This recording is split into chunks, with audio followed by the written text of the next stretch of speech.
JEE advanced 2024లో అన్ని కేటగిరీల్లో 10లోపు 15 ర్యాంకులు సాధించిన నారాయణ. నాలుగోసారి ఆంధ్రప్రదేశ్ ముఖ్యమంత్రిగా ప్రమాణ స్వీకారం చేసిన నారా చంద్రబాబు నాయుడు గారికి, ఉప ముఖ్యమంత్రి పవన్ కళ్యాణ్ గారికి సుమన్ టీవీ తరపున హార్దిక శుభాకాంక్షలు.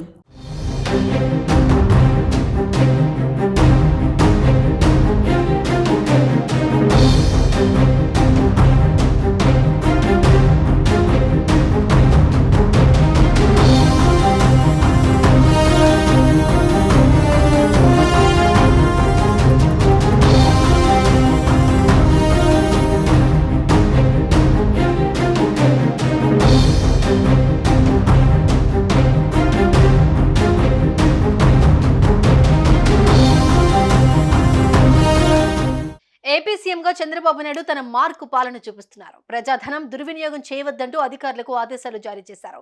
చంద్రబాబు నిర్ణయంపై టీడీపీ అఫీషియల్ పేజ్ ట్వీట్ చేసింది. ఏపీలో పాఠశాలలు పునఃప్రారంభమైన నేపథ్యంలో జగన్ ఫోటో ఉన్నా సరే విద్యార్థులకు కిట్స్ పంపిణీ చేయాలి అంటూ చంద్రబాబు ఆదేశించారు. ప్రమాణ స్వీకారం చేసిన వెంటనే పాలనలో మార్పు చూపించారు చంద్రబాబు. ప్రత్యర్థులపై కక్ష సాధింపు చర్యలు పగ ఉండవని నిరూపించారు. రాష్ట్రంలో స్కూల్స్ పునఃప్రారంభమైన నేపథ్యంలో జగన్ ఫోటో ఉన్నా సరే విద్యార్థులకు ఆ కిట్లనే పంపిణీ చేయాలంటూ అధికారులకు ఆదేశాలు జారీ చేశారు.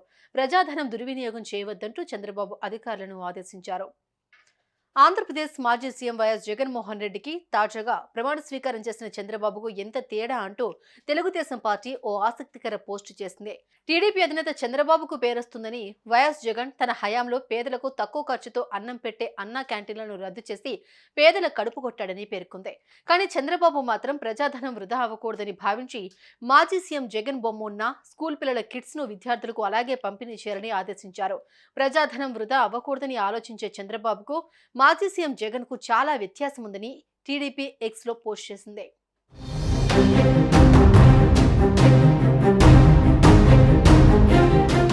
సుమన్ టీవీలో మీ పర్సనల్ అండ్ బిజినెస్ ప్రమోషన్స్ కోసం కింది నెంబర్కి కాంటాక్ట్ చేయండి.